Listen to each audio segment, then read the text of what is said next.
Greetings, ladies and gentlemen. This is Rock and Roll Spot Convention with the weekly comic book live stream. First off, we're going to start off with a holdover from last week, which shipped a little bit late. Weapon X, number 16. All right, so what has been happening in Weapon X these past, in the previous 15 issues? Well, first off, basically a new X-Force team was formed. They decided to call themselves Weapon X instead of X-Force. The lineup is Old Man Logan, Sabretooth, Domino, Lady Deathstrike, and Warpath.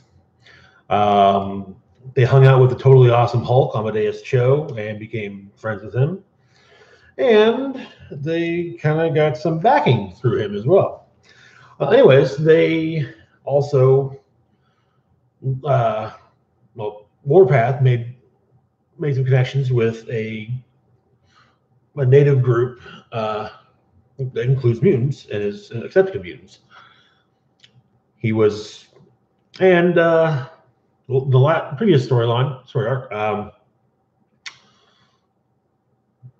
the short version is that Weapon X helped Nuke overthrow a Latin American government that was bigoted. It was anti-mutant. The issue following that, while Moses' team was celebrating, Sabretooth attacked Wolverine aboard the team's airship Logan, as it is Logan's birthday, and that is their tradition, that Sabretooth attacks Logan on his birthday. So anyways, they duke it out and basically crash into the base, Amadeus Cho's company's base. One of their bases, Olympus Group's R&D lab number 454, Gamma World, New Mexico. So anyways, the two are duking it out.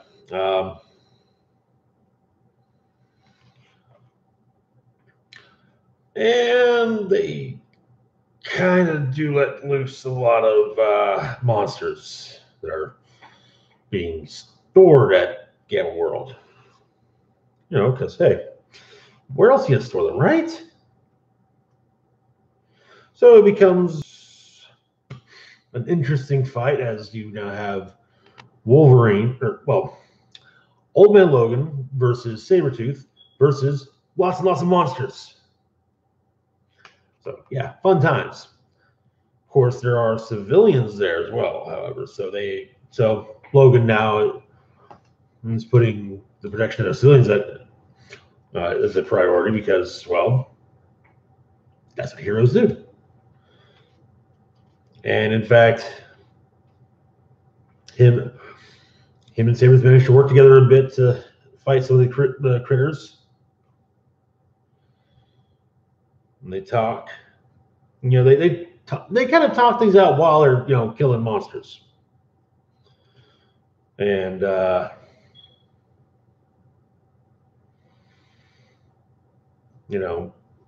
Logan kind of says, we don't have to kill these things. They're locked up. They're not hurting anyone. And Creed kind of just replies with, hey, they're monsters. We're monsters. Biggest monster wins. It's always been the rules. And then Logan tells Creed what happened to him on the Earth that Old Man Logan is from, also known as the Wastelands.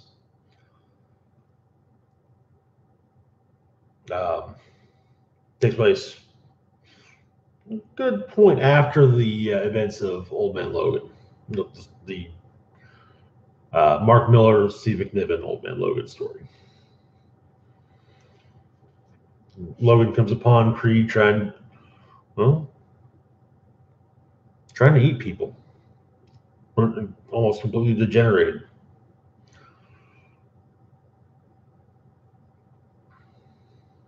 Saying you'd become what you were always destined to become, maybe what you always wanted to become, an animal. So here's what you never understood, Victor. It's not the animal part of you that makes you dangerous. It's the human part. Without that, I put you down. Easy. Like a dog. And he goes on to explain that he cut Creed into 100 little pieces, buried each piece in a little box, so that Creed could regenerate again.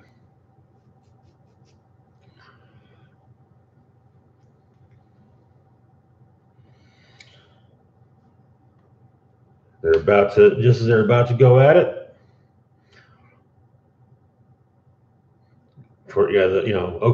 kind of a grudge match. All the marbles kind of fight. Alarm goes off on Creed's phone. It's no longer Logan's birthday. So Victor simply says, hey, we'll finish this next year. And then Warpath pops out of one of the newly formed nooks and crannies. Explains that he heard enough. Says, you really think he's going to wait a year before he loses it again? Offers to let Logan use one of his vibranium daggers to put him down.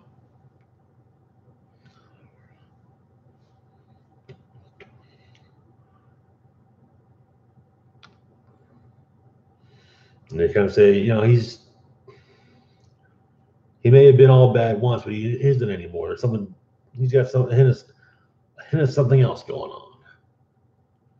All this while Sabretooth is just drinking beer, basically falling out of a fridge. We get a hint of things to come with a picture on the last page saying "Next, Omega Red." Always makes for a fun fight. So we'll see what our Russian mutant super soldier has been up to. So it's been a while since I've seen that some bitch. Anyways, moving on. Now that we're officially caught up on last week, we can start on this week. We're going to start with the one-shot Hunt for Wolverine. So, okay, a few years ago, keep in mind real time, though I think in comic time they're also saying a few years ago. But a few years ago, Marvel actually killed off Wolverine. And not just we killed him off. But no, he's dead. Dead. He dead. Encased in adamantium. No more healing factor. Well, then in Marvel Legacy #1, he wasn't dead. He had one of the Infinity Stones. And he was popping up here and there in a few issues as kind of a bonus scene, much like Marvel Studios has at the end of all their movies. So, anyways,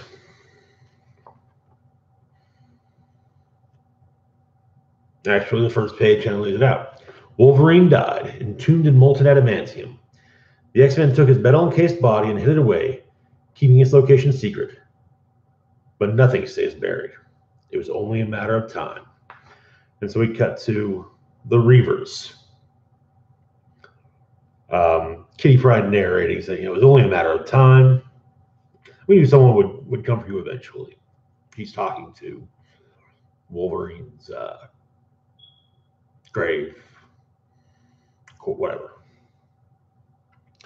So anyways, the Reavers, a group of cybernetic mercenaries led by former, I'm not going to say former, occasional, he goes back and forth on this, occasional Hellfire Club Inner Circle member Donald Pierce. So anyways, they've found out where he is, and they're gonna take Wolverine's body. Just the adamantium itself will be worth the money, which also means they can get some much needed upgrades. So while they're trying to steal what they believe to steal the body,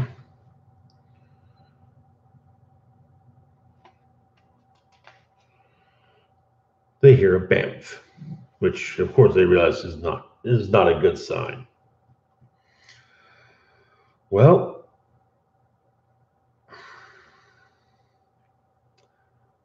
they go outside. Turns out the alarms, there were alarms.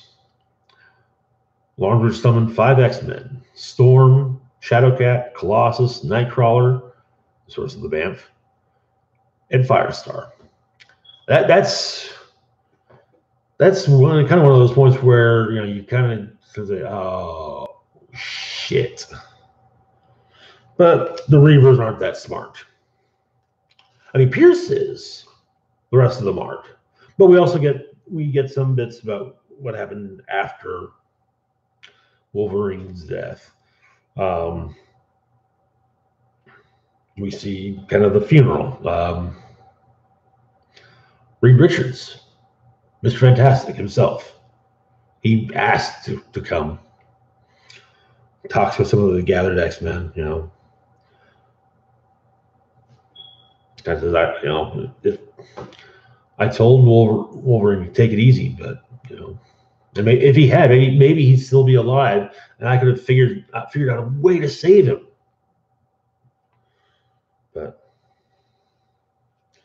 of course, Cyclops has to get that one last insult in. It's not your fault, Dr. Richards. Logan was many things, but a good listener. He was not. So he's going to be chided by Storm. And then it's Cyclops' turn to say a few words. He died hating me. Maybe I hated him too. I wish I'd said something. Tried to fix it while I had time. Colossus kind of reminds me, in our line of work, there's danger in waiting on the important things, Summers. We can all die any day. No warning. Maybe next time me. Maybe next time you. But it's decided that instead of leaving Wolverine encased in metal and on a pedestal, they'll have Shadowcat pull his body out, and they will secretly bury him away from the cabin.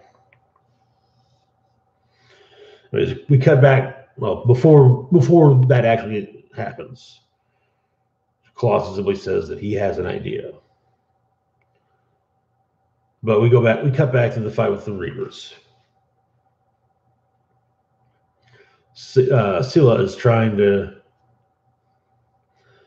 get some use her molecular rearranger on the adamantium, but she needs time. So of course the rest of the Reavers are trying to buy her that time, and Kitty ends up being the MVP on account of her phasing powers being disruptive to electronics. However, before there's something Starshine, both a Reaver and the Reaver's Ride shows up and basically says, "Hey,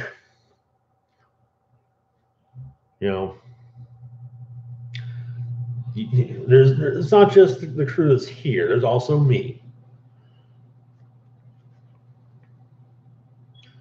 And that buys Scylla just enough time to open up the adamantium, and reveal that Logan's not in it.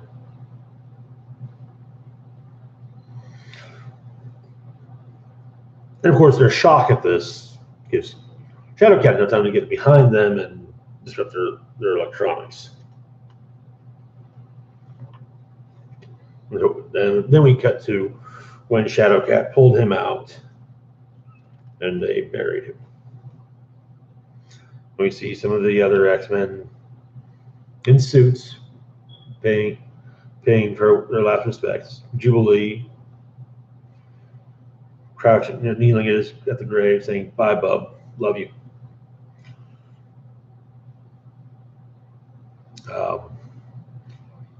Scott talking to Beast, making They ask him, there's no chance he's coming back.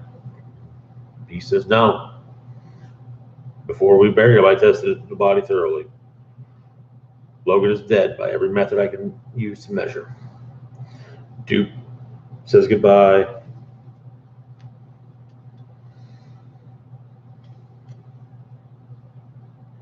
It's decided that the statue be left where it is. It's kind of, everyone else can have the statue. We have this.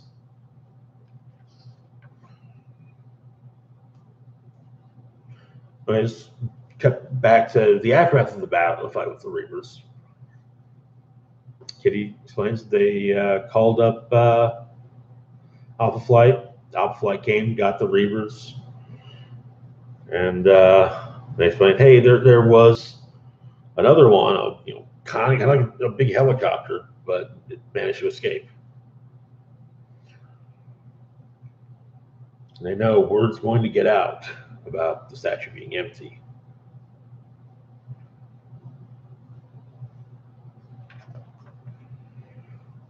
And we find out that the narration is Kitty talking to Wolverine's grave while holding an open bottle of Canadian beer.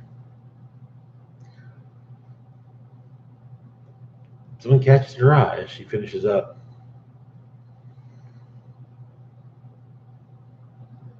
The X-Men flag that they wrapped Logan's body in. Kitty sticks her hand through the grave to make sure, and he's gone. And we see Logan, all black, pinning someone to a wall with his claws, and someone tells him, enough. That's enough. And he retracts the claws. We don't see who the mysterious figure is. And we see that, yes, the X-Men have dug up the grave just to make sure. And they're freaked out, as they should be. Beast explains that, the location of this grave is known to very few. Most of them are, here. Somehow the secret got out, though. And so they asked the major question, though, where is Wolverine? Cut now to Stark Labs. Tony's doing some work on one of his Iron Man helmets, and the building tells them there's a security breach. Yes, the automated system are handling it. Yeah. Like, okay, that's fine. Because trying to get some work done. Keep them posted. Then, oh, hey, continue. Perimeter defense is deactivated. It's getting closer and closer. And it's about to suit up when Shadowcat walks through the wall. And he kind of says, okay, don't worry about it. I got it. And so she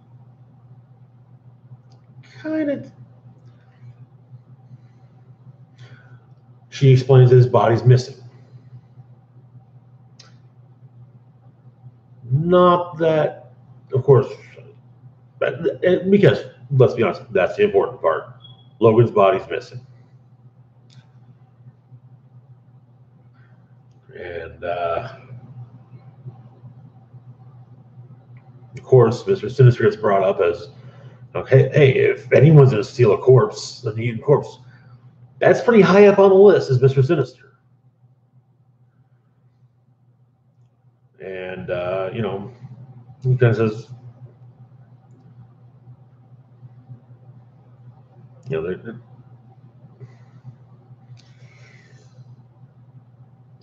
Tony does, explain that, say, yeah, he's surprised that Kitty's here, because usually they actually keep their business themselves, and, until it explodes, and the others to clean it up. Which they then stops. Have these exploded? Like, no, they haven't yet. But Kitty explains also that Wolverine was more than just an X-Man. He was an Avenger. He's a SHIELD operative and so much more. So, everyone should be a part of finding him. And Tony's so glad that Kitty came to him first, but no. First, she went to Daredevil. Daredevil is totally down to try and find Logan because he loves a good mystery. Though, for the sake of his ego, Tony is just going to say, let's assume that Kitty bumped into Daredevil on her way to see him. And meanwhile, in Japan, we see Lady Deathstrike fighting killing a bunch of Yakuza when the ship, whose name I can't recall, Starshine, I believe.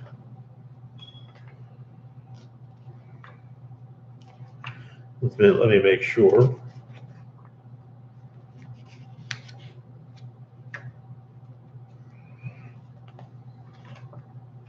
But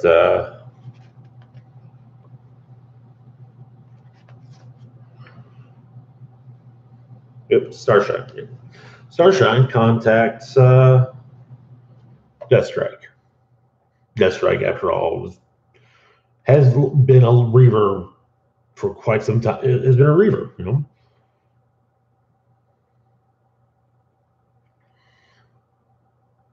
And she, mainly, though, you talk about happened. Hey, yeah, the statue was empty. So hey, you're a Reaver. You want to help? You want to help break Pierce and the rest of the guys out? She says, no, I don't think so. I'm going after Logan. Now, for those unaware, Lady Deathstrike has a personal vendetta against Wolverine on account of the fact that her father created the process, the adamantium bonding process, that basically makes Wolverine makes him Wolverine. So Tony decides to put together a team for this. Luke Cage, Spider-Man, Jessica Jones. Kitty digs it. Then back at the cabin where his body supposedly was, Kitty has summoned forth Rogue, Psylocke, Jubilee, Storm, and the time displaced Jean Grey. Explaining we're going to Madripoor. Most of us. Madripoor attracts criminals like flies. Also, Magneto's in Madripoor. Magneto does not have the best history with Wolverine. So, hey, you got a couple reasons why maybe Madripoor is a good spot to look. And when Jean asked when we're going to go, she gets kind of shot down by Kitty, saying, she's not part of the team. In part because she's got her team to lead. And, of course, Jean understands. It wasn't, after all, it's not her that has the connection with Wolverine. It's her older self. She did. But she thinks they'll find him and that he's alive. It's just a feeling, but she is a psychic after all. And she walks into the cabin, looks at the remains of the statue, and says, "Welcome back." That's where that ends.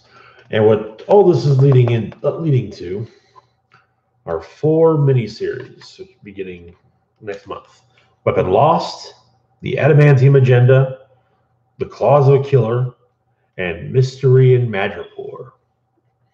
Yes, those will be featured over the course of the next few months on this live stream. So, fret not. So, anyways, moving on. And since we started this week's with Wolverine related stuff, we're continuing on the Wolverine train with All New Wolverine number 34, Old Woman Laura Part 2. So, as we saw 3 weeks ago in Old Woman Laura Part 1, in this alternate future, there's one threat to world peace, Latveria. And before she dies, X-23, Wolverine, Laura Kinney,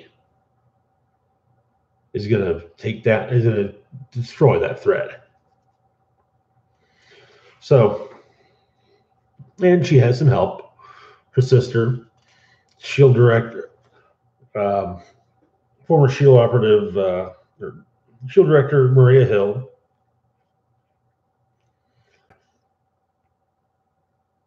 and even more help. Oh, her sister. Yeah, I mentioned her already. But it turns out that her sister called in some help. Captain Marvel and Hawkeye. Now, I can't tell if this is supposed to be a grown-up Kate Bishop or Kate Bishop's daughter. Either one would make sense. Anyway, they get to the dome over Latveria. They're at the dome over Latveria. And Laura explains that once they're inside, she's in charge.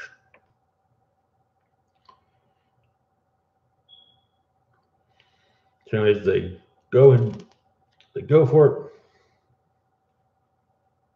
They find out the dome blocks out sunlight. But there's a problem. Maria Hill hasn't popped out. So Captain Marvel goes to look for her. Turns out that the dome also, it basically cuts off anything that isn't Von Doom tech. All of Hill's cybernetics are shut down, which means she's down to one eye. And it also means that Honey Badger can't use her laser claws. Hawkeye can't use her trick arrows. And while, yes, there are a few cybernetics in Maria Hill's body, she can still get by. And what she's got in mind doesn't necessarily require cybernetics. So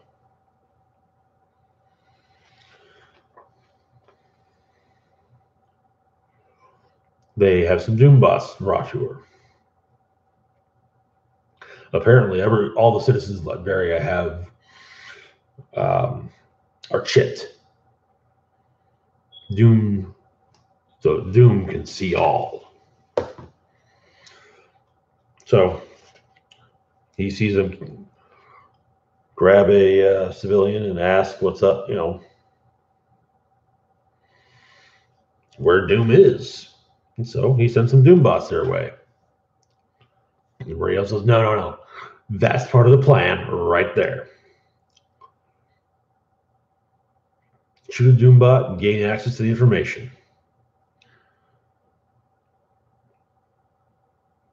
And then, turns out she's got a bullet, special bullet, adamantium and steel. That's all that that's all she can tell Laura. Like, all right, so, and she asks Captain Marvel to, get some hype. And Maria Hill and Laura argue some about shooting. And then Hawkeye runs up, hey, yeah, literally Hawkeye standing right here. It's like, okay. And so says if he wears the bullet. And both Honey Badger and Hawkeye think that's weird. Like, super weird. So anyways, they take out the Doom bots. And yes, one of them gets hit with the bullet. And they do it. Laura gets thrown as a fastball special and takes out one of the Doom bots while Captain Marvel takes out another. Then the bullet turns out, is holding the Wasp, Janet Van Dyne. And so she gets in there, takes control of the Doombot, which they now refer to as Janet Van Doombot, which seriously is probably one of my favorite lines in a comic book this week. Janet Van Doombot. Anyway, well, one of the Doombots isn't as neutralized as they thought, and it shoots a hole through Laura, which hits Maria Hill as well.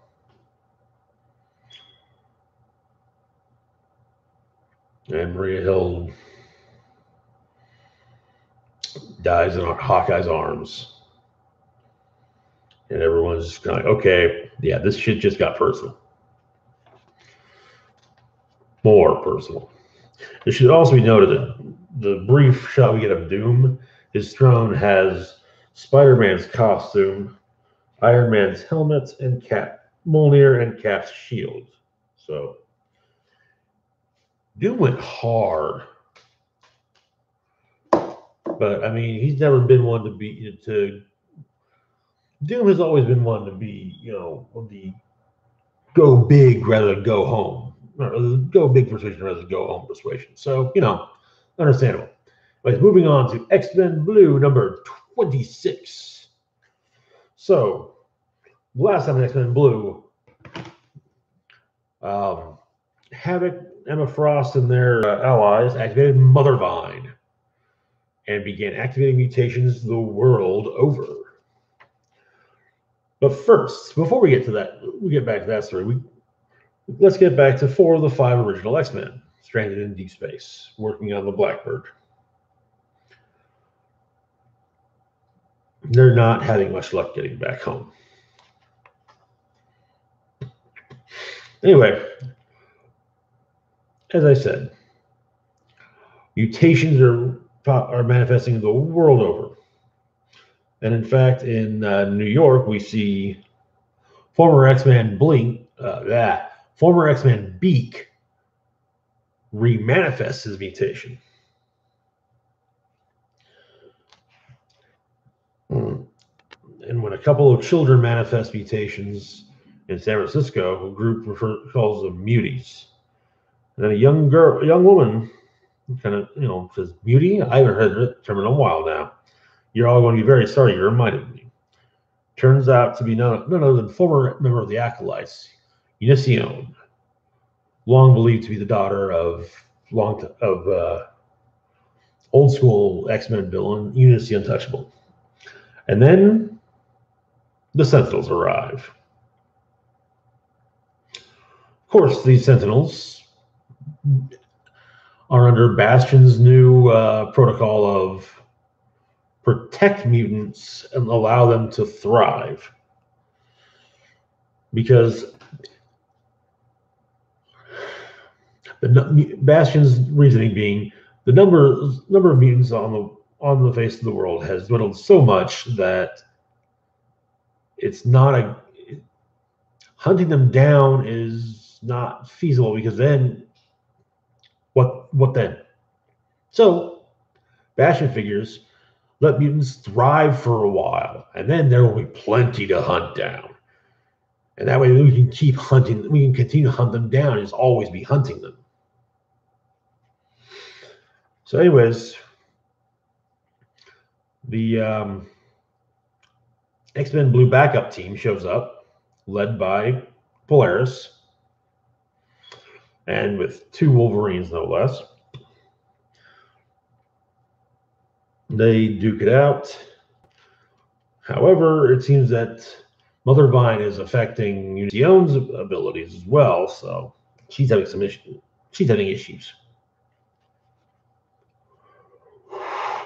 Oh, sorry, it's been kind of a long day. Of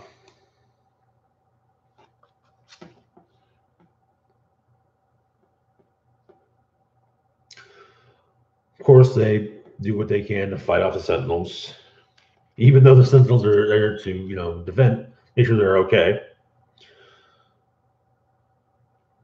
But when you have when you have Magneto's daughter present and leading your team, Sentinels aren't too terribly much of a problem. However,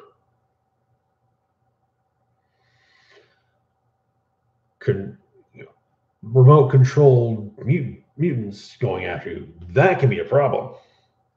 As it turns out, pretty much every mutant affected by Mother Vine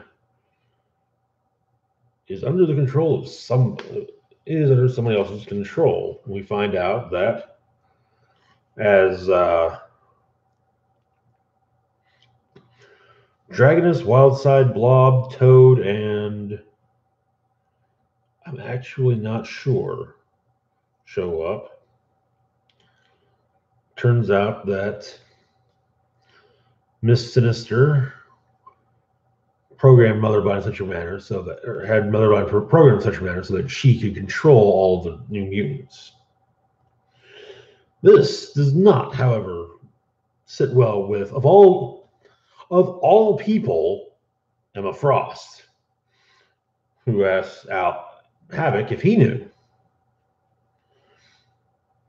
And it was like, hey, tell me you're against this. He's like, he chides her like, hey, this is you have taken control of people, okay? But not like this. But they have a psychic conversation about it.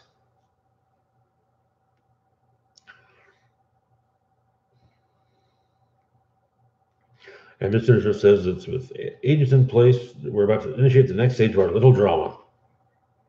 The death of Magneto. And it turns out that Magneto and Ferris are doing what they can to help the newly mutated of Madripoor. The Marauders, of course, initially show up to attack them, and then the Mother Vine mutants attack as well. Which this version of the Marauders being Miss Sinister's Marauders, who the X-Men Blue team faced early on in the series. They are apparently the ultimate versions of certain characters, including armor. But the issue ends with the Mother Vine mutants standing against Magneto and Ferris as well. It looks like we're going to have quite the lover spat,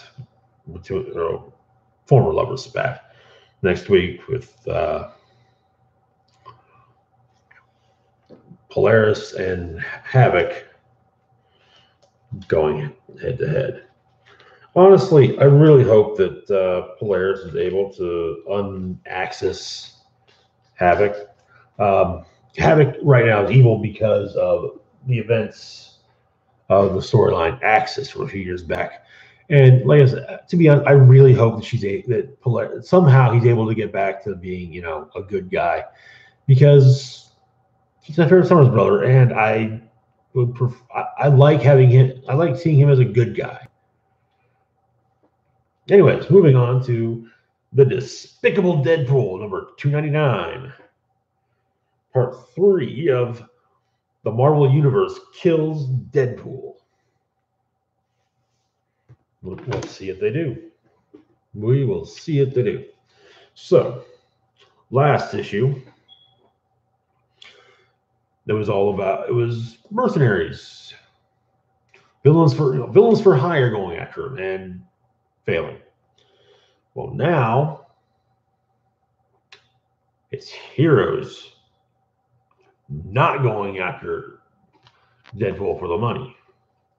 So we begin the issue with a guy, the woman basically being nagged about finding a job. And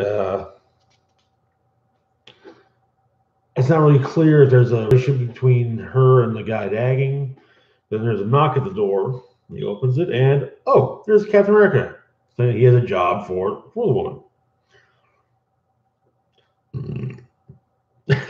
God, I'm just noticing this too. So they hop on the woman, and who turns out is formerly Shield. Her and Cap hop onto Cap's motorcycle, and Cap hands her a helmet that he keeps, spare helmet he keeps. It's the helmet from that really, really, really bad Captain America movie. Or, well, one of them.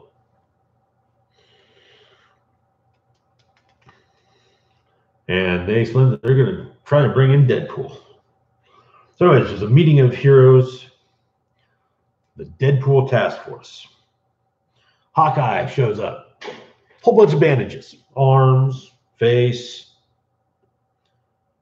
But the speed trailers give it away. It's Deadpool.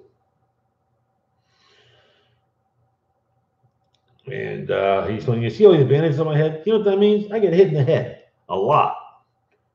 Captain, listen to me. You shouldn't either. Potatoes. Sorry. Head injury. And then Hawkeye and Hawkeye show up. Well, Deadpool is Hawkeye. Misses Clint by a mile with an arrow. So making it pretty obvious that, yeah, that's not Hawkeye. So the two Hawkeyes chase him down. Bit of a standoff. And so Kate tells him, says, I don't believe you'll shoot me. He says, you're right, but I will shoot Clint twice. But aims both his pistols at Clint,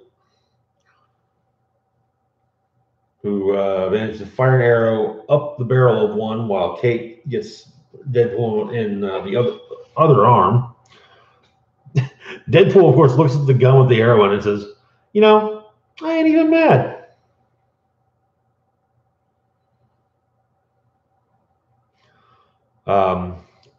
Clint tries to convince Deadpool to let him help. You can't. But they duke it out some.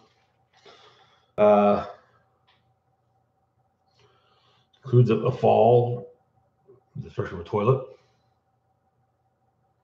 And Deadpool revealing that he knew where Hawkeye was hiding during the Secret Empire, and he didn't tell anyone. In fact, he was waiting for them to make contact with him. He incapacitates Kate with a toilet seat, but he catches her before she falls and hit herself too badly. And basically says, hey, you're gonna, you guys are gonna let me go.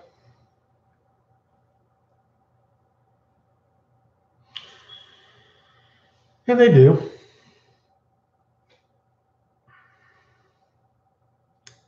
And Deadpool's also told them that there was some information he got that Maria Hill got during Secret Empire from him. The Hawkeyes ask Maria Hill if that's true, which she says, hey, she beat it out of him. And up in space, and I look at a facility called The Rock. Two agents of, I'm not sure what agency they're a part of. Possibly SWORD, possibly something else. But one of them who looks like Jarvis, honestly. And if that's the case, this just got a whole lot weirder. But he learns that both Agents Coulson and Preston are both dead. Now, during Secret Empire, Deadpool killed Coulson. That is, in fact, why everyone is so pissed off at him.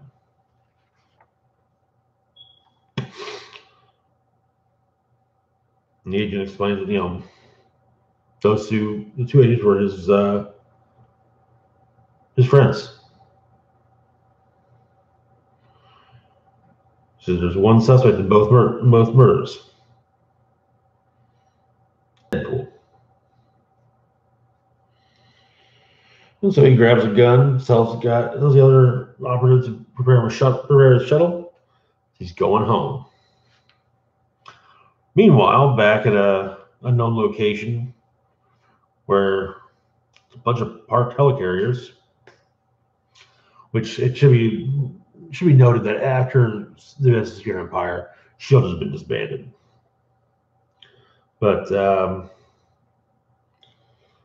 turns out there's an LMD of Agent Preston. Or she was an LMD. And she's ready to end Deadpool. And that's that.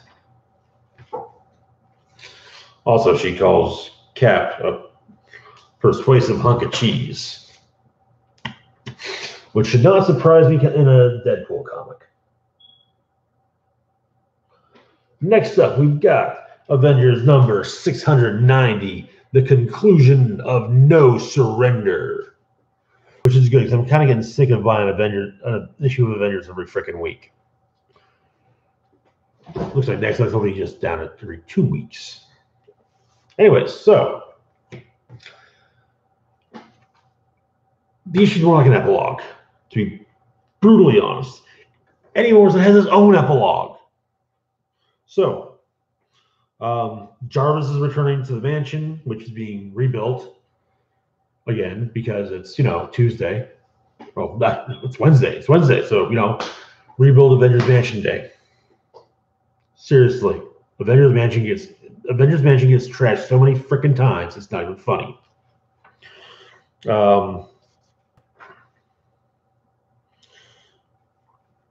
Roberto tells everyone that he's maybe he's out,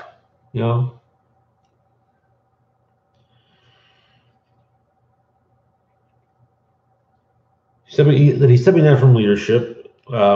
He's not 100% satisfied with how he led his team. And Falcon says that, that kind of comes with the job. It's when you start getting smug that your team gets smacked around.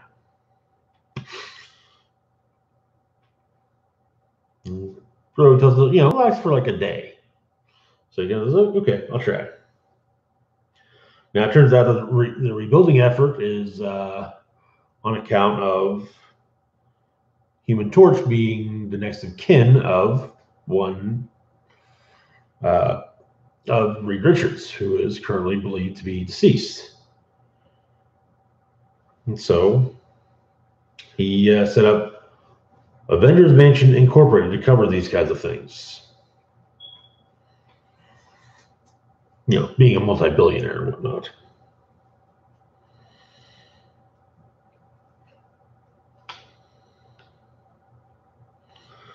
That they start discussing maybe some changes to the mansion.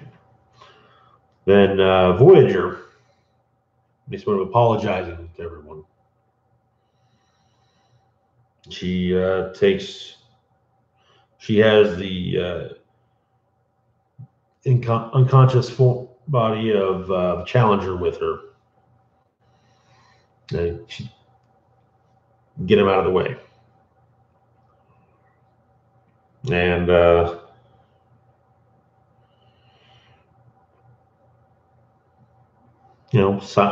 one Raven says, "Hey, look, if me and Hawkeye could be Avengers, surely you can." But she's like, "No. Maybe one of these days I'll earn my place on you, but not yet. Not like this." But she also, her father, the game Grandmaster, dares play game with Earth again. She will return to see justice done for the damage he's caused. And Thor tells her that if that day comes to pass, she shall not do so alone. So anyways, she leaves with the Challenger. Cap asks if there's been any sign of the Black Order or the Lethal Legion. on the planet Angargal, the 8th planet of the E-Wing cluster, the Wide Desert. The Black Order is walking when they are approached by the Grandmaster, who says, "Hey, tells Corvus Glaive, who I'm pretty sure died at Rogue's hand. Congratulations are in order. Him and his team fought valiantly, and if Earth was the battleground, Grandmaster suspects they may have emerged triumphant." And then, Corvus asks if Grandmasters are to gloat. Grandmaster says, "Not at all. I'm here to offer the Cull Obsidian a new opportunity, one quite suited to their destructive needs." Honestly, I'm kind of glad. I suspect that this is because we're going to be seeing them in a certain movie coming out technically Friday, but honestly tomorrow night. So they're a bit bigger. Their profile's a bit bigger than it was. Anyways, after that, cut to nowhere. Sprawling metropolis which is a sprawling metropolis with a decapitated head of a celestial floating on the edge of reality. Alisbar. The Lethal Legion are basically explaining that they can't go back where they're from. They were about to die. So what now? So they kick back. Meanwhile, Red Wolf and Lightning are working together to stop members of AIM. However, it turns out that AIM seems to be a bit factionary.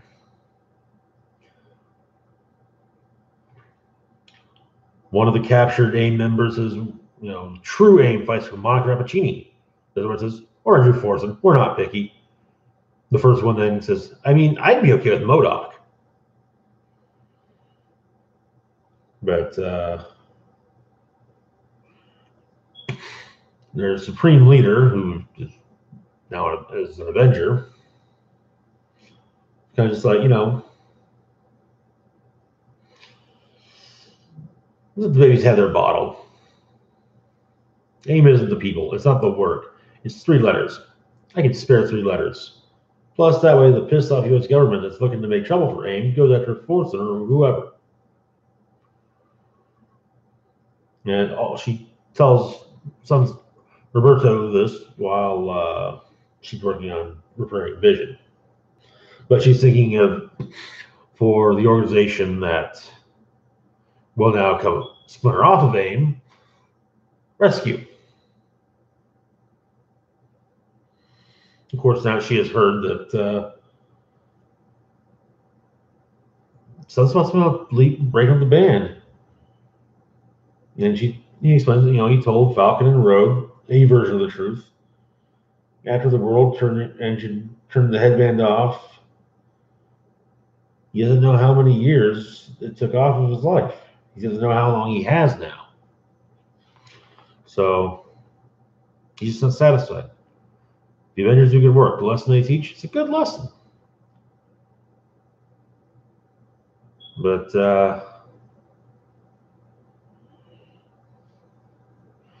he says he's going back to his roots. So he'll be taking on the name Citizen X, which I'm glad.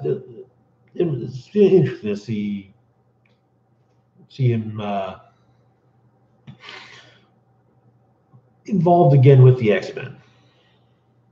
Anyways, so cut to Central Park where Synapse, Mother Voodoo, and Scarlet Witch meet to discuss Pietro. Synapse offers to help with funeral arrangements for Pietro. And Wanda kind of explains that's kind of why the other two are there.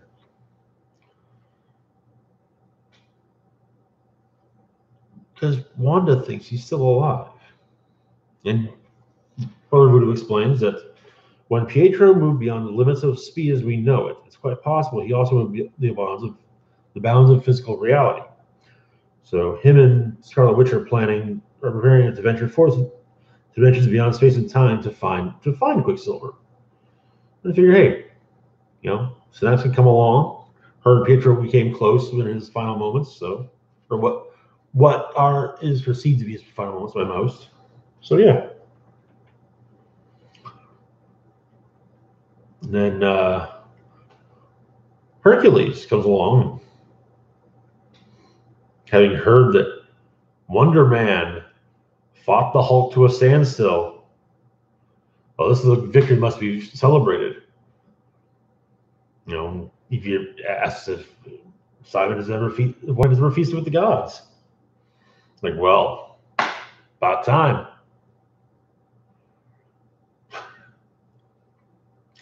Meanwhile, elsewhere, Clint Barton meets with Bruce Banner in a diner.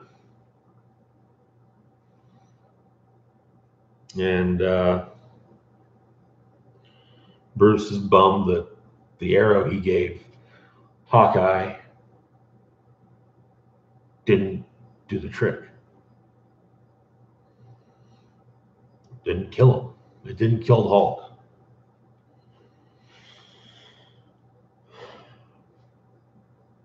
Clint explains he saw a vision. Saw, felt, tasted. Prophetic vision of the future.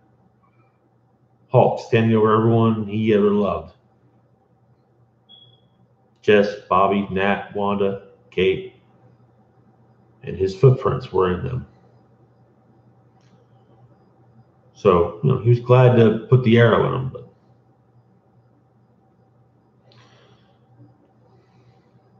of course, Clint realized maybe that wasn't the right tact to take with, Bruce Banner, who's already probably one of the most depressed people on the face of the earth in Marvel or in the Marvel universe. I mean,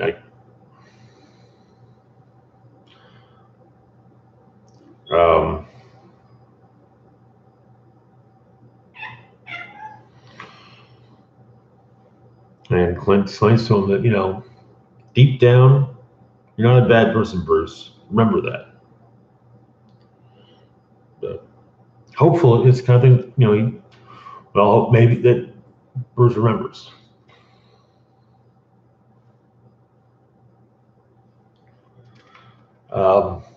To be perfectly honest, I'm not much of a Hulk fan, so I'm probably not going to be picking up Immortal Hulk. When the opportunity, or if it crosses over with stuff that I'm picking up, okay, but on the regular, not so much. So yeah, I mean, this issue is really just seeming like a setup issue. Back at the mansion, turns out that Nadia Red Wasp has something for Jarvis. An AI helpmate, basically a butler for the butler.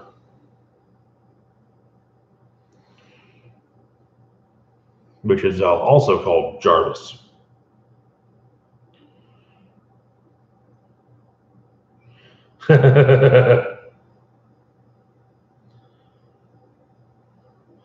However, it's not perfect yet.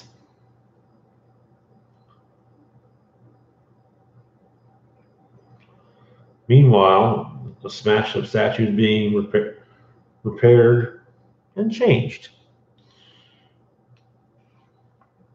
And we get a picture of all the Avengers in their finest hour. Seriously, that's honestly a great image to end things on. But we're not ending things just yet, because the epilogue, as I said, has an epilogue. As the Challenger watches from the far shore, the farthest point of life and death, beyond there is only the mystery.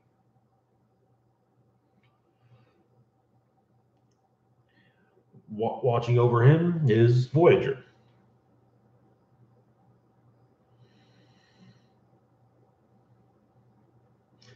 Of course, Challenger promises that one day his shackles will break, but until then, he wants to see what happens next.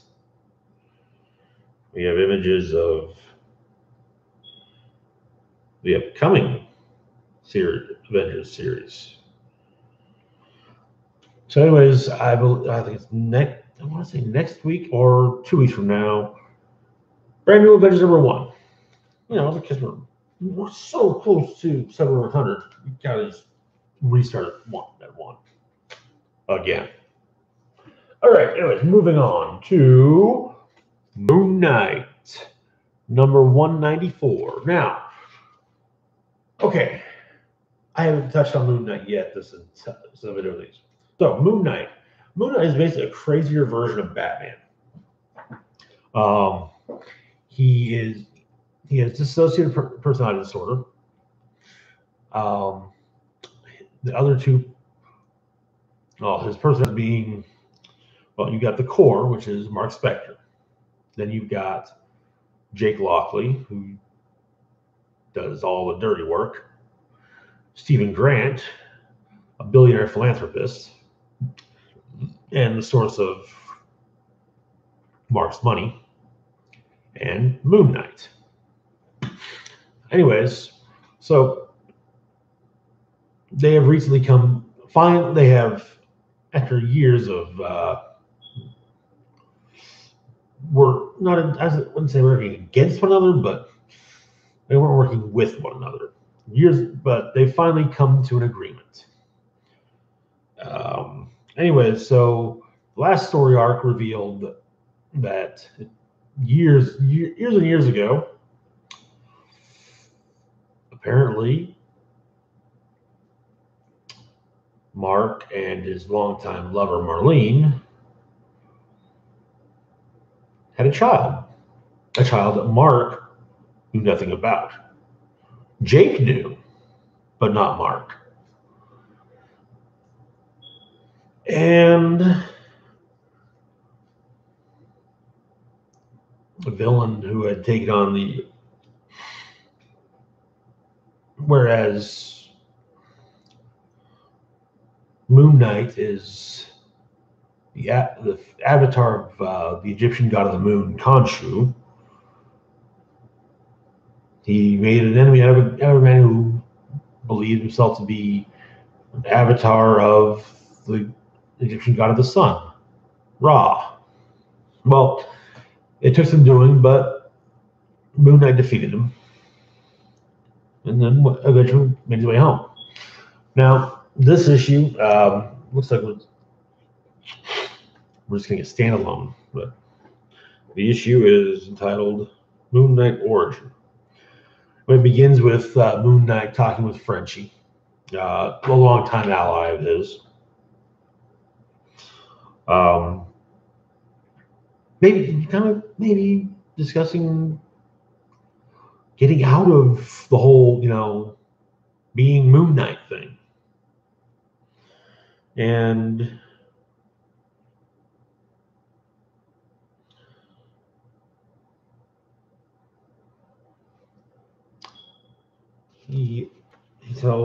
Mark tells Frenchie a story from his childhood.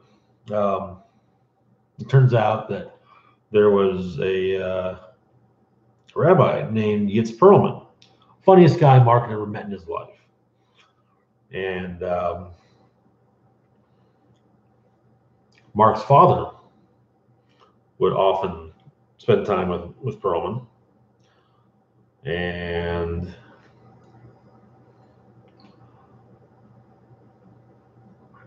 because of through that, Mark spent a lot of time with him. Of course, there are things get said sometimes when the two are spending time with one another that maybe Mark's father feels Mark is willing to know about, such as the Shoah, or the Holocaust. Eventually,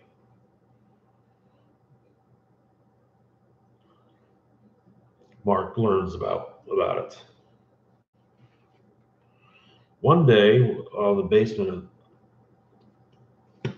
of the temple, I believe that's. I really feel bad about the basement of the synagogue. Mark throws a trap door. He pulls, and the rope snaps off, but he opens it. He falls in. There's Yitz. But he doesn't look the same. He's not wearing a yarmulke or anything similar. And he's torturing a young Jewish boy. He explains that he was a Nazi. Mark's grandfather tried to infiltrate the Nazis, and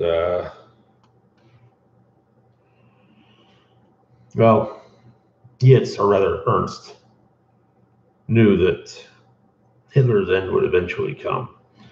So he managed to get in with the Spector family on their way back here, or way to the States. Oh, but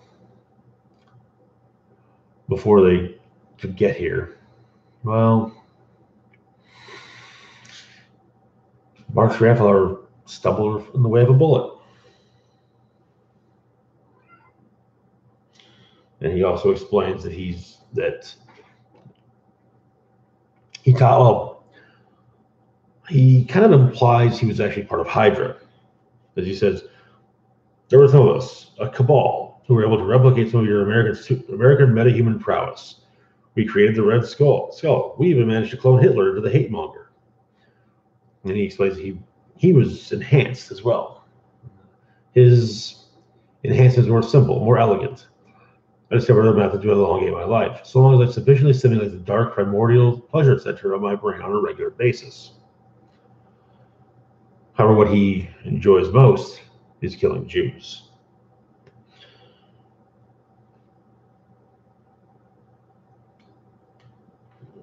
And then he tells them,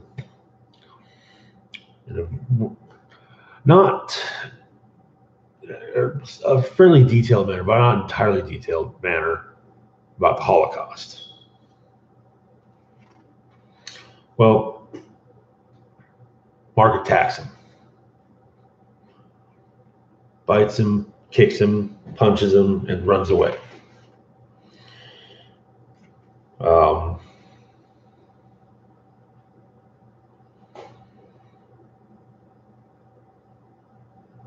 And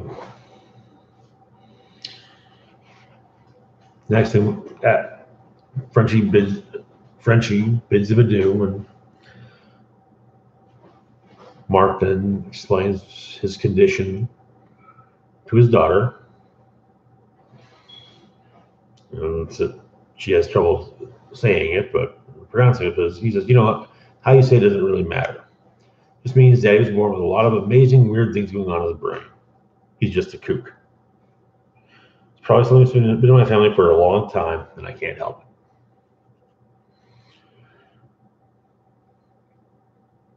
And he says that when he was very little, he got scared very badly. His brain was wacky. He found a wacky way to deal with being scared. And so he made friends like Uncle Jake, Uncle Stephen, to keep me company when I feel really lonely or upset. But I'm kind of liking this whole Papa Moon Knight thing, or Moon Knight is a daddy thing. It's a neat new take on things. I'll definitely. Normally, I would say that's, they're jumping the shark, but they appear to be doing a decent manner. The only problem is it makes sliding timescales a bit odd. See, Marvel's time scale has always kind of been, in flux. When I got into Moon Knight, which was back during Civil War, so during 2007.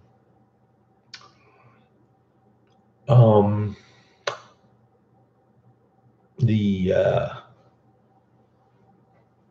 11 years ago, real time. He wasn't with Marlene, but he got back together with her. Now, I'm thinking that maybe their daughter was born before this, with her given the apparent age of her, but whatever. Anyways, moving on. And now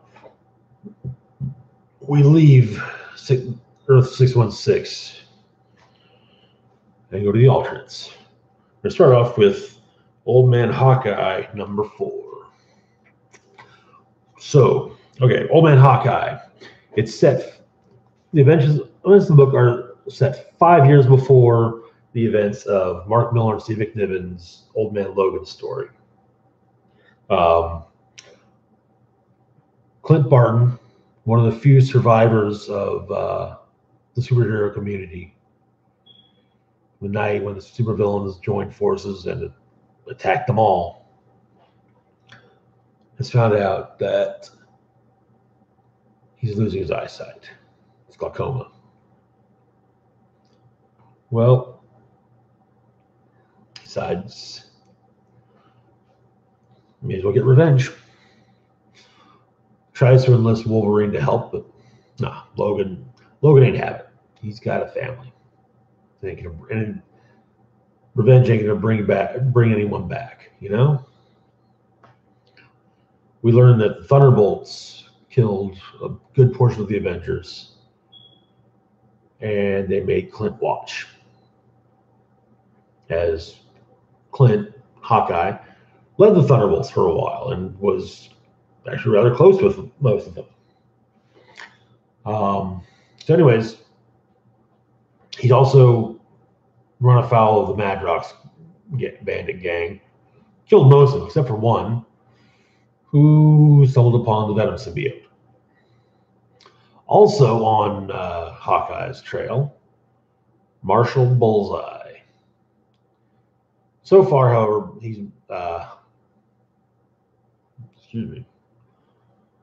he's taken down Atlas, the size-changing strongman of the Thunderbolts.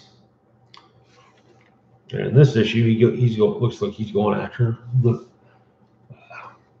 Abner Abe Jenkins, formerly, and it looks like once again currently known as the Beetle. So we started the Doombot factory in Cree Haven, where it turns out Abe works. No one likes him.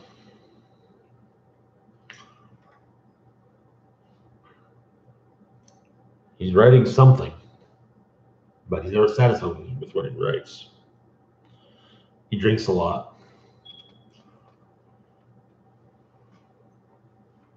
Turns out that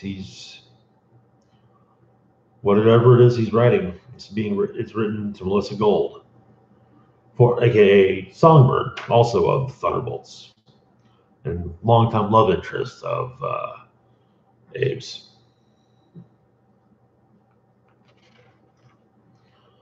And one day Hawkeye shows up. Well, Old Man Hawkeye. So he's got a debt that's come due.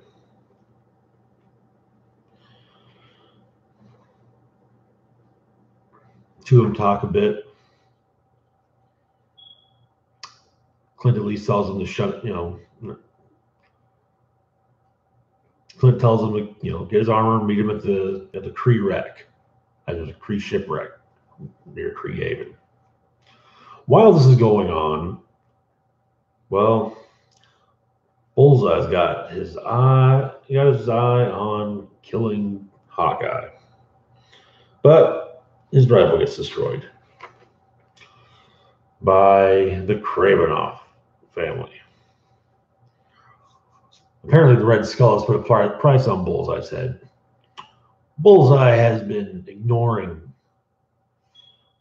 the Red Skull, which is always a brilliant thing to do. Of course, by destroying his gun and distracting him, Hawkeye's managed to elude Bullseye once again. So now, well, he's got to make it up to him. So he flicks one of those bullets through the leader of the Kravinoff family and goes after the other two and takes a few slices, but he manages to get one to kill the other and then kills the remaining member. Okay, so at the Korath Memorial in Creehaven, Clint's waiting on Abe. He has a flashback to that night. Him and Black Widow talking. Black Widow isn't entirely sure that they can trust the Thunderbolts. But Hawkeye insists that they're not villains anymore. They're reformed. You know, we got a second chance. Cities are the same. And Clint explains that he would trust Abe and the rest of the Thunderbolts with his and Natasha's lives. Anyway, Abe shows up in his current Beetle outfit. Before things start up, he asks if Clint can help with the straps. It's not easy to put on the costume by oneself. And he explains that when Hawkeye asks why did he betray, why the betrayal? Well, he did it for love.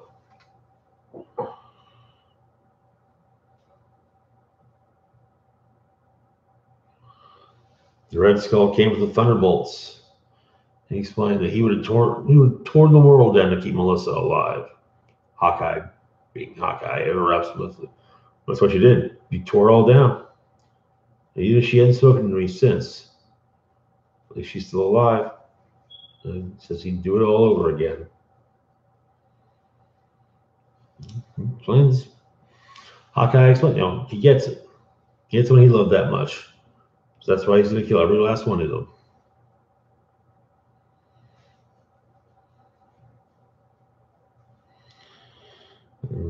While he doesn't want to do it any more than he did that night, he will kill. Abe explains that he will kill Clint to keep Melissa alive. Now he's cut back to Arcade's Murder World, which was where Clint fought Atlas in the last issue. The now venomized Madrox gang shows up to speak to Blindfold. Well, Blindfold's been drinking poison the last few days, so that she can't be bonded, so that a copy of the Venom symbiote can't bond with her.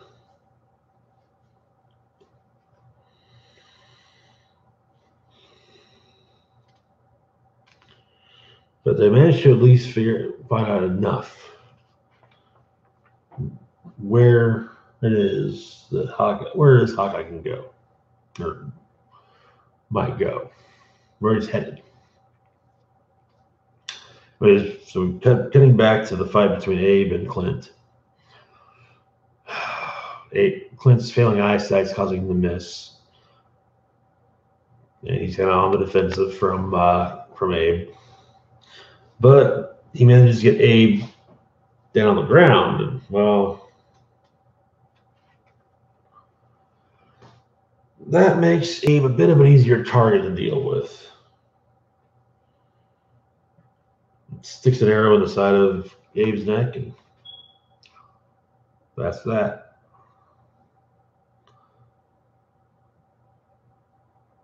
Turns out he was holding on to a letter for Songbird, or a copy of one of those letters, which Clint reads while at Josie's bar on the outskirts of Paste Pot Creek.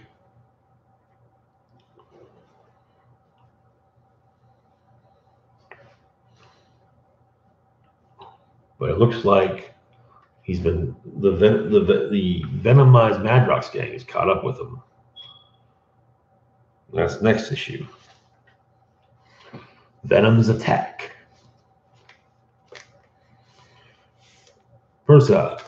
Personally, I'm really digging this series. It's a mini series, sadly, but the Venom stuff just kind of doesn't do anything for me. The stuff with Bullseye, some of the Thunderbolts. Oh, that's what I'm digging. Moving on to Spider-Gwen.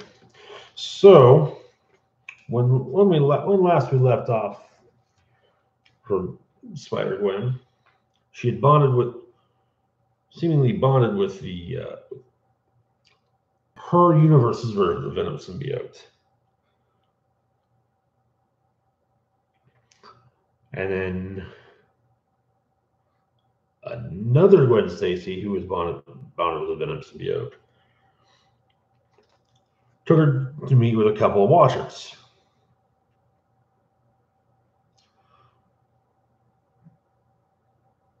Well,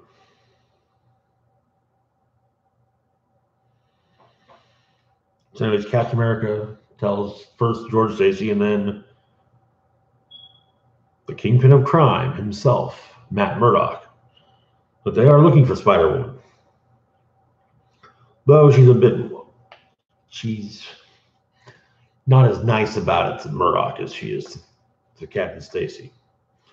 And she does inform Murdock that, yeah, she has some footage of blind lawyer Matt Murdock fighting like a ninja on a rooftop.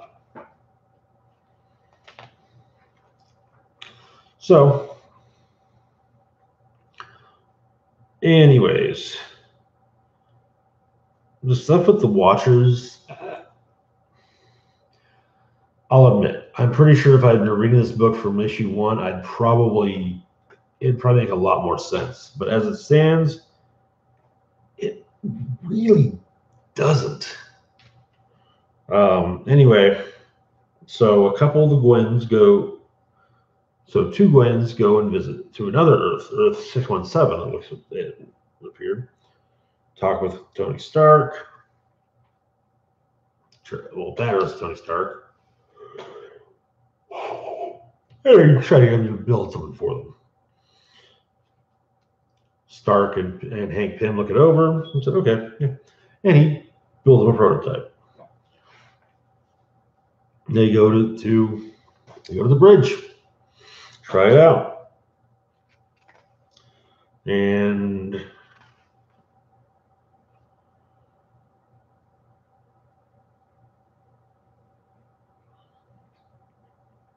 the venomized Gwen jumps off the bridge.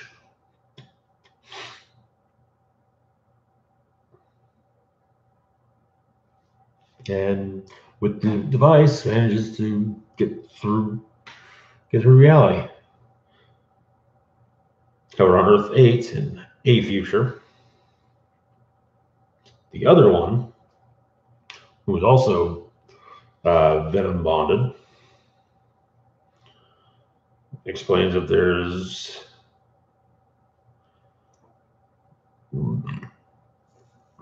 there are more than a few Gwen Stacy's out there. Of course, quite a few of them did not die on the bridge.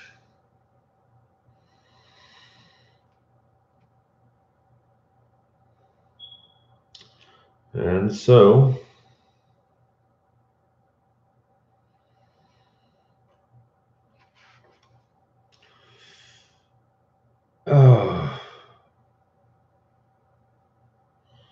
yeah. Anyways, back on Earth 65, Spider-Woman meets with Jameson and gives him the truth. She is Gwen Stacy. Next issue's cover shows a Daily Bugle cover. Spider-Gwen. Basically everything, all is revealed. To be perfectly honest, this is one I'm not entirely clear what's been going on. But like I said, I'm sure if I had been reading it since day one, I probably have a better idea what's going on, at least with the Watchers. Anyways, moving on to our final book of the week, Exiles #2. So, picks up where the last issue left off. Well, so we start off with the unseen Nick Fury talking about what happened, kind of giving us what happened last issue. Anyways, Iron Lad, the older Kamala Khan, and Blink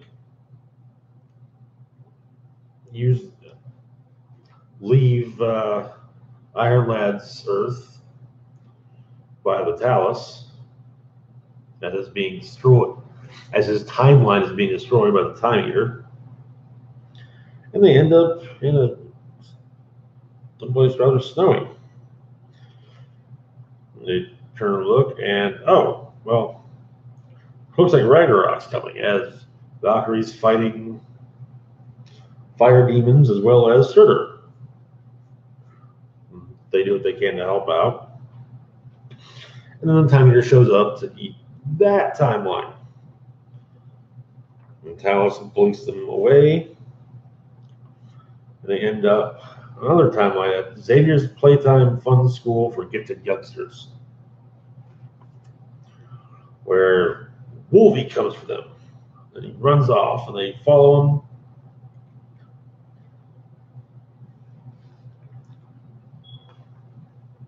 Only to come upon Little Magneto and who's taking the pies, which is not nice, according to Little Wolvie.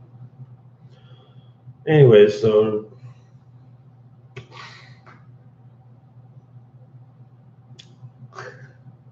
Blink tackles, I wouldn't necessarily say tackles, but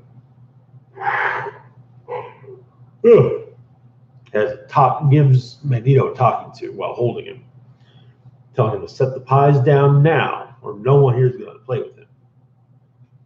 And so, Little Magneto does. Just as the Time Eater shows up. Anyways, so they run once again, and they're not entirely sure where they're. This time they're back with with Nick Fury, the Unseen, who explains to them not to worry, the Time Eater can't reach the theater they're at just yet. Sorry. So, while they discuss things, a bunch of Watchers show up, armed.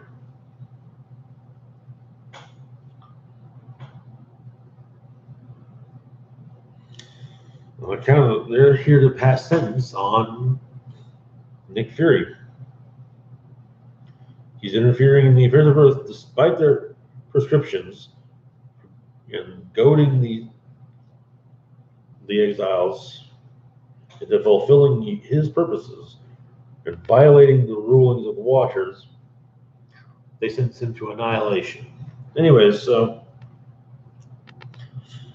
they're about to fire, and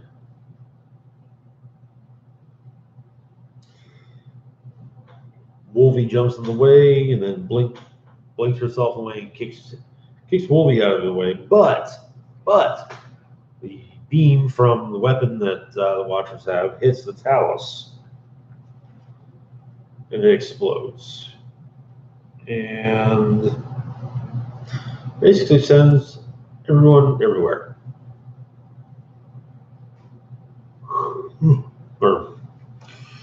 The Talus is shattered, its crystal heart splintered. In its broken state, it sends the champion and her companions flying through the warp of space and tangles them in the weave of time.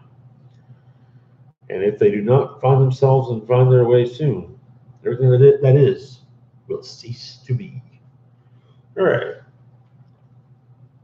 Apparently, next issue they'll be running into a Peggy Carter version of Captain America that originated in the app game Marvel Puzzle Quest. Anyway, that's it for this week, and damn, 10 comics, and yeah, that'll do it. Hour and a half. Anywho, that's all I got now. The video tomorrow is not entirely likely. Maybe there will be one on Friday, but I would not entirely count on it. Saturday, however, we will be doing our next unboxing of a box, and probably then some, of Magic the Gathering Dominaria. So anyways, and I'm going to also try to get a review of Avengers Infinity War in sometime this weekend as well. Anywho,